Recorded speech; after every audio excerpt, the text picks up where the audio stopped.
Hello viewers, ഞാനിന്നൊരു simple recipe ആയിട്ടാണ് കേട്ടോ വന്നിരിക്കുന്നത്. അതായത് നമുക്ക് ദോശയുടെയും ചപ്പാത്തിയുടെയും നൂലപ്പത്തിൻ്റെയും കൂടെ കഴിക്കാൻ പറ്റിയ നല്ലൊരു കറിയാണിത്.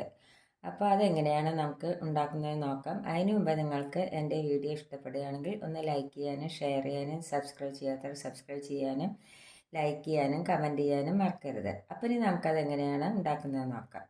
അതിന് വേണ്ട ഇൻഗ്രീഡിയൻസ് എന്തെല്ലാമാണെന്ന് വെച്ചാൽ ഒരു വലിയ ഉരുളൻകിഴങ്ങ് എടുത്തിട്ടുണ്ട്, പിന്നെ 2 സവാള എടുത്തിട്ടുണ്ട്, പിന്നെ ചെറിയ ഉരുളൻകിഴങ്ങാണെങ്കിൽ 2 എടുക്കണം കേട്ടോ. പിന്നെ ഒരു തക്കാളി എടുത്തിട്ടുണ്ട്, പിന്നെ 3 പച്ചമുളക് എടുത്തിട്ടുണ്ട്. ഈ പച്ചമുളക് അധികം എരിവില്ലാത്തതാണ്.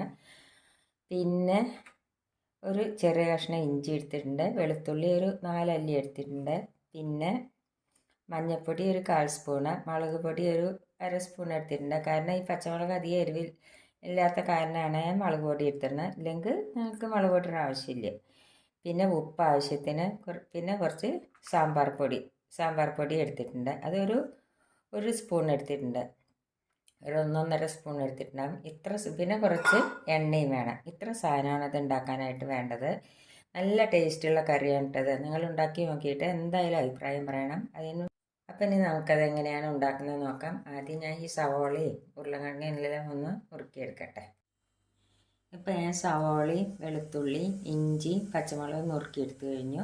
ഇനി എന്താ നമ്മൾ ചെയ്യേണ്ടത് വെച്ചാൽ ഒരു കുക്കർ അടുപ്പത്ത് വയ്ക്കാം.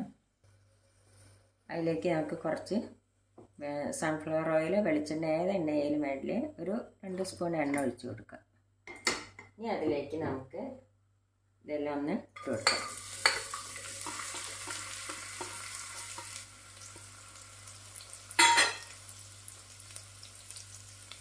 ഒന്ന് വഴറ്റിയെടുക്കാം.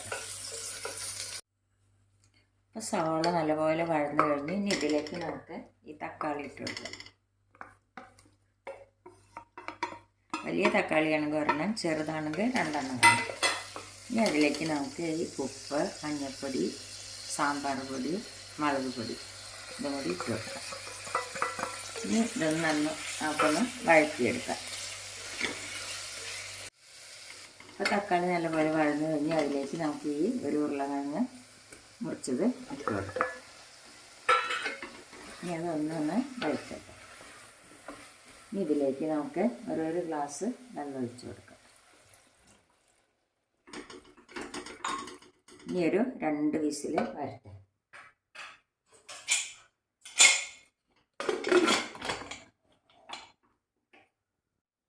രണ്ട് വിസിൽ വന്ന് നമുക്കിതൊന്ന് തുറന്ന് നോക്കാം.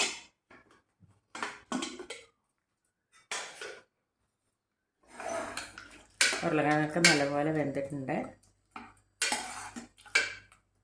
നമുക്ക് പതുക്കെ ഒന്ന് ഉടച്ച് കൊടുക്കാം. അപ്പോൾ നമ്മുടെ കറി റെഡിയായി. നമുക്കിതിൽ ഉപ്പുണ്ടോയെന്നൊന്ന് നോക്കാം. ഉപ്പൊക്കെ ശരിയാണ്. നല്ല ടേസ്റ്റുള്ള കറിയാണിത്. ദോശയുടെയും ചപ്പാത്തിയുടെ കൂടെ കഴിക്കാൻ നല്ല ടേസ്റ്റാണ്. അപ്പോൾ എല്ലാവരും ഒന്ന് ട്രൈ ചെയ്ത് നോക്കണം.